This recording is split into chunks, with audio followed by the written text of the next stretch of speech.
Welcome back to my channel. Sorry I don't make as many videos as I want in English, but here we are. And if you played Imagzle, you know the first level of the game is a banana. But why banana? Because banana is one of those fruit that everyone in the world knows. And for the first level of the game, I needed something that anyone recognizes. Now, if you are the picky guy, banana is not actually fruit. It's a false berry. But do you know the difference between knowledge and wisdom? Knowledge is knowing that a tomato is a fruit, but wisdom is not putting it in a fruit salad, unless you're Chinese, because they eat it as fruit. But that's another story. The point is, banana is pretty much a fruit. Give me a break. And if you think I could have used an apple because it's the same thing, well, not really. An apple, there's so many things you can think about an apple. You can think about the Big Apple, New York, or you can think about Steve Jobs or Adam and Eve, or you can think about the Beatles. So apple, not as ideal. Banana, it's perfect. And banana, it's always itself, except being used for the male organ. Is that just an Italian thing, that anything that's a shape is a male organ, like an aubergine on a rocket or whatever? But let's start with some fact. There are 120 million tons of bananas produced every year in the world, making it the fourth most common cultivated product in the world. So we have rice, wheat, potatoes, and bananas. To understand the scale of these, apple, it's half the production of the banana. It's a huge amount. And to give you another idea of scale, if you are around 40 years old in the US, you are at your banana number 10,000.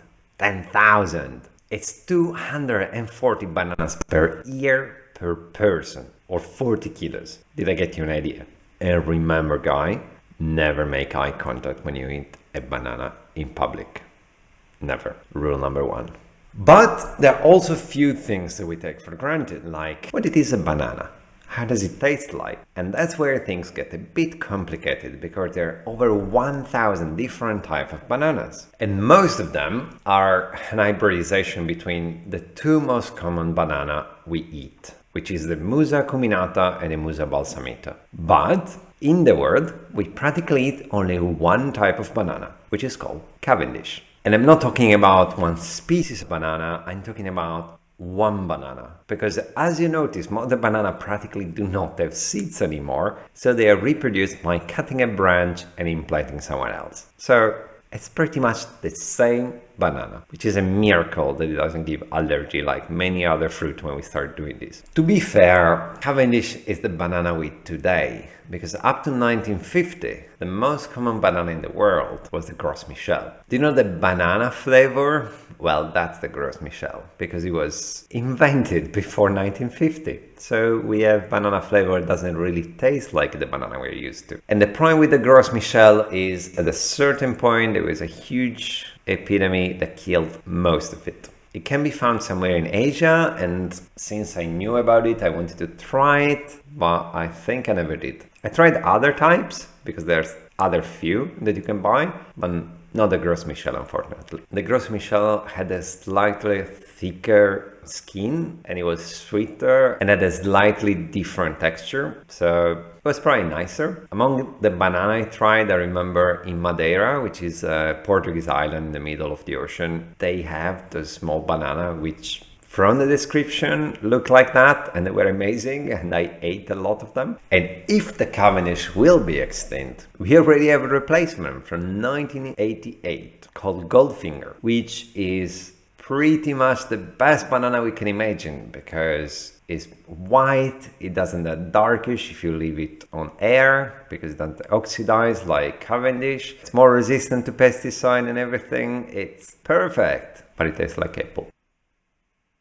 So maybe tomorrow banana will taste like apple, and that's it. There's also a blue banana that tastes like vanilla, which I never tried, but it's amazing that it exists.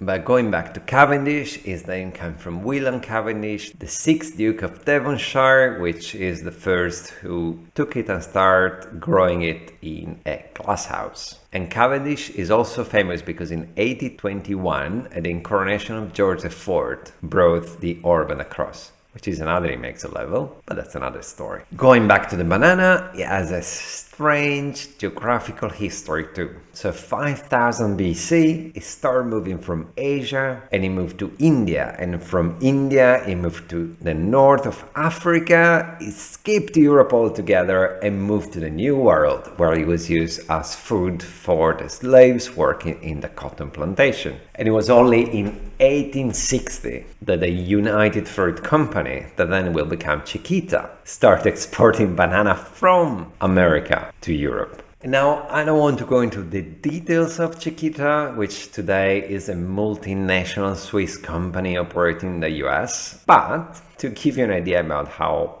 big and powerful it was and how its methods were a bit violent at best, Chiquita is the reason why we say the expression Banana Republic. In 1951, the Dalt brothers were two of the main shareholders of the United Fruit Company. And to give you an idea, one was the director of CIA and the other one was the Secretary of State. So it gives you an idea of the power of those people, no? And they had this enormous plantation in Guatemala. And Guatemala is the place that gave the origin to the term Republic of Banana. So let's see what happened. It was the United Fruit Company controlled the state by giving money to corrupted dictators. And at a certain point, a socialist Arbenz was elected by saying practically that the state was corrupted by United Fruit Company. And imagine what happened. It started a worldwide campaign saying that Arbenz was paid by the Soviet Union and communists. And the campaign was so successful that CIA was able to organize a coup in 1951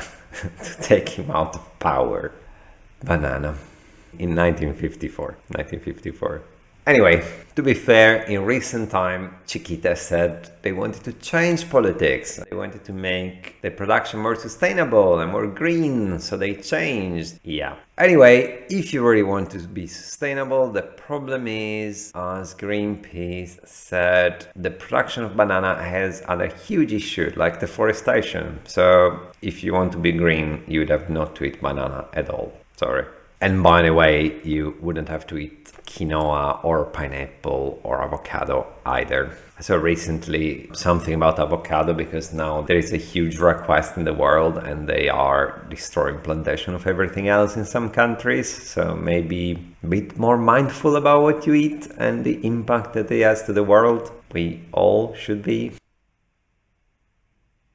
Yeah, looking inside myself. But let's give a couple of positive things. In 1970, there was a study that observing birds thought that the filament of the banana, if treated in a certain way, has a psychotrope effect. And I remember this very well because this legend was around when I was young. And let's say that a friend of mine, definitely not me, decided to peel a lot of banana, eat like 20 banana that day, and cook them in the oven, and then trying to smoke them, which sounds very idiotic considering I didn't even know how to smoke at all. I mean, he didn't even know how to smoke at all, and obviously it did not work. But it's a nice memory, which I totally forgot till I was making this video. How stupid you are when you're young.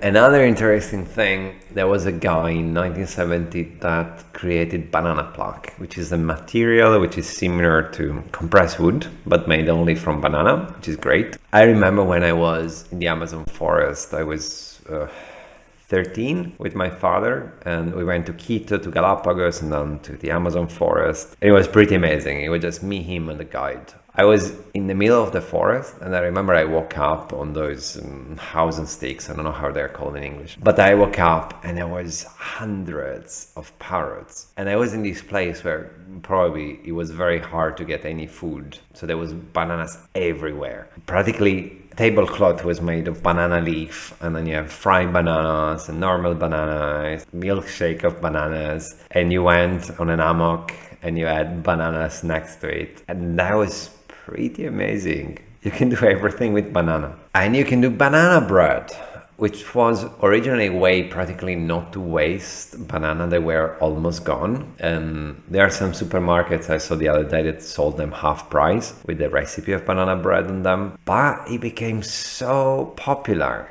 The banana bread as even is day in the US. And the banana bread day is the 23rd of February. And on that note, I want the Imagzle day. And Imagzle day is the 14th of February, which some people use for something else, but I think it should be Imagzle day. It's the day Imagzle was born. Or the day Imagzle was approved. I do not remember, but the 14th of February is the Imagzle day. Okay, guys?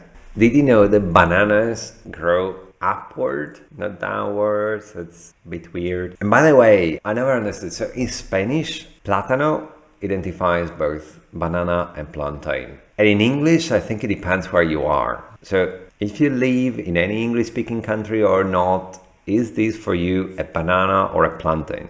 This one is the one that it's incredibly hard to break, incredibly thick, and it's a nightmare to peel. And then you chop it and you fry it, and it tastes in between banana and potato. Anyway, smell. It's very hard, but it tastes amazing. And that's probably what I ate in the Amazon forest by the memory of a 30 years old. That travel was also the first time I drank coffee in my life, and the first time I saw the snow. It's pretty freaking amazing. Not mentioning sea lions and everything else. Well, I would love to go back there. I also find out that two physicists made a huge study wondering if banana is actually as slippery as people think it is from movies like people falling on banana. And I find out that no, it's not, but they spend so much energy that they want an Ig Nobel for that. So hey. Anyway, I will stop talking about bananas for today. Thanks for following me. If you want to push me to make more videos, if you want to help the project, whatever, subscribe and drop a comment. It really helps me. I'm sorry I make as many videos in English as I should, but I'm really happy of all the love I get and all the emails and everything about the game, about the banana flavor water.